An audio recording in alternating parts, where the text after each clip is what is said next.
السلام علیکم ورحمۃ اللہ وبرکاتہ۔ بسم اللہ الرحمن الرحیم۔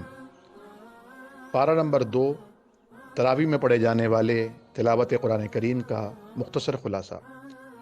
امام الانبیاء سید المرسلین خاتم النبیین سرور کائنات جناب محمد رسول اللہ صلی اللہ تعالی علیہ وسلم میں ہجرت فرما کر مدینہ منورہ تشریف لائے تو 16-17 ماہ بیت المقدس کی طرف رخ کر کے نمازیں پڑھتے رہے، لیکن آپ صلی اللہ علیہ وسلم کی دلی خواہش اور تمنا یہ تھی کہ قبلہ بیت اللہ کو مقرر کی جائے، یعنی کعبۃ اللہ کو۔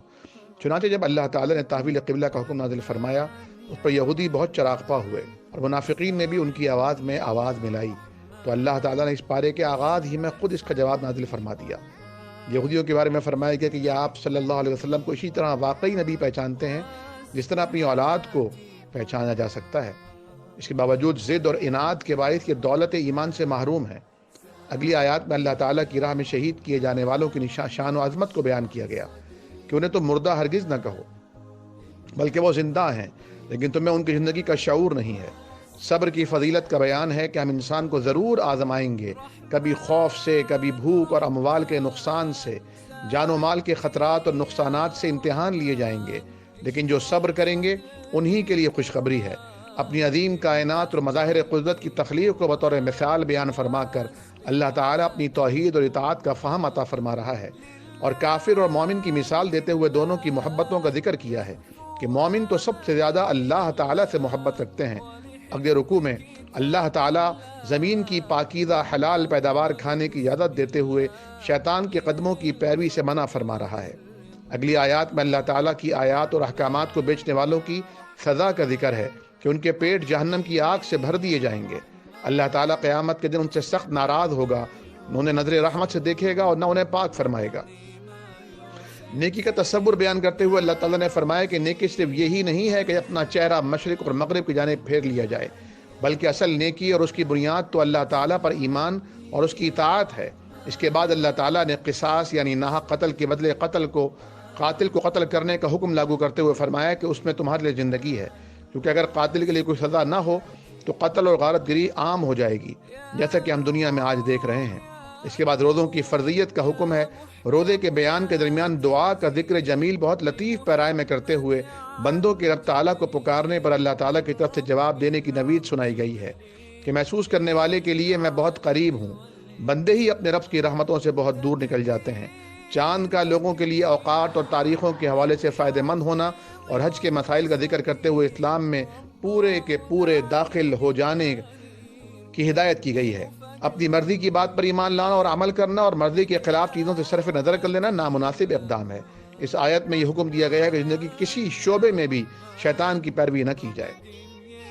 اگلی آیات میں بیان ہوا کہ تمام انسان پہلے ایک ہی امت تھے، سب کا دین اسلام ہی تھا، پھر حوادث زمانہ اور گردش لیل و نہار کے باعث وہ مختلف گروہ میں بڑھ گئے۔ کون صحیح اور کون غلط ہے، اس کا حتمی فیصلہ قیامت کے دن ہی ہوگا۔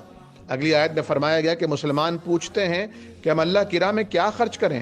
جواب دیا گیا کہ اپنے والدین، قرابت داروں، یتیموں، مسکینوں، بے حال مسافروں کی مدد کے لیے اللہ کی خاطر جو کچھ بھی خرچ کرو گے، اللہ تعالیٰ ہر خرچ کا بہترین بدلہ عطا فرمائے گا۔ قتال کی اجازت دیتے ہوئے حرمت والے مہینوں کے احترام کا حکم بھی دیا گیا کہ ان مہینوں میں جنگ بہت بڑا گناہ ہوگا۔ اس سے پہلے وعدے کر دیا گیا تھا کہ لڑو اللہ کی راہ میں ان سے جو تم سے لڑتے ہیں، یعنی اسلام کا جہاد و قتال جارحیت نہیں بلکہ امن و سلامتی کا علمبردار اور دفاعی نوعیت کا ہے۔ اگلی آیات میں شراب اور جوئے کے مفاسد، نقصانات اور دنیاوی فائدے کا ذکر فرمایا گیا۔ یہ اللہ تعالیٰ کی حکمت ہے کہ شراب کو یک بارگی حرام نہیں فرمایا، بلکہ 4 مراحل میں اس کی حرمت نازل کی گئی۔ صحابہ کرام کے اس سوال کی بابت کہ ہم کیا اور کتنا اللہ کی راہ میں خرچ کریں، ایک اور جامع جواب دیا گیا کہ جو تمہاری ضرورت سے زائد ہے اسے اللہ کی راہ میں خرچ کر دو۔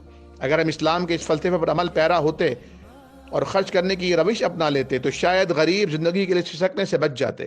نہ صرف یہ بلکہ اگر صرف زکوٰۃ ہی واقعی حقیقی غربا و مساکین میں خرچ ہو تو بھوک سے مرنے اور علاج کے لیے بھیک مانگنے والے ہمیں کہیں نظر نہ آئیں۔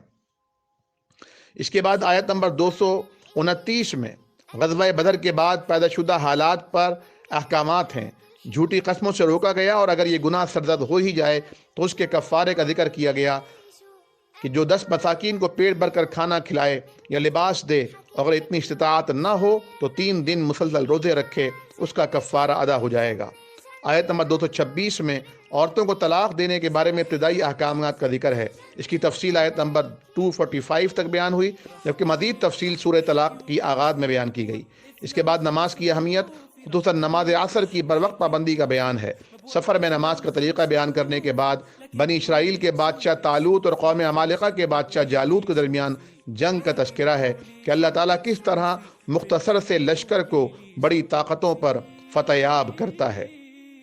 محترم سامعین اور ناظرین، یہ قرآن کریم فرقان حمید کے دوسرے پارے کا مختصر ترین خلاصہ ہے۔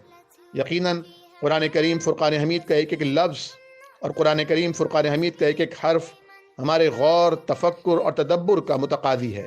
اسی میں ہماری بھلائی اور اسی میں ہماری نجات ہے، اسی میں ہماری فوز اور اسی میں ہماری فلاح ہے۔ ہمیں چاہیے کہ ہم قرآن کریم کو وقت دیں، اسے سیکھنے میں وقت لگائیں، تاکہ دنیا و آخرت دونوں میں ہماری کامیابی یقینی ہو جائے۔ اللہ ہمارے اور آپ کے لیے اور تمام مسلمانوں اور کل انسانوں کے لیے قرآن کو ہدایت، رہنمائی، فلاح اور فوز کا ذریعہ بنائے۔ والسلام علیکم ورحمۃ اللہ وبرکاتہ۔